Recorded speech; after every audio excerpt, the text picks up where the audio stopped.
ماشي. كان عقاب العز بن عبد السلام رضي الله عنه ان صالح اسماعيل وقعه في الاسر، يعني حبسه، وعشان يذله خدوا اسير معاه، وخرج الجيش من دمشق على فلسطين.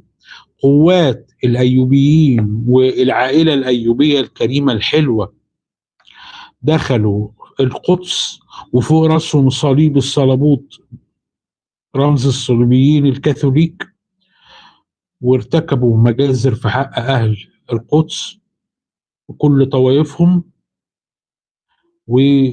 ويحبسوا العز بن عبد السلام في خيمة.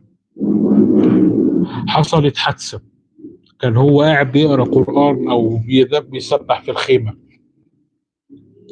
الصليبيين سمعوه فسألوا الصالح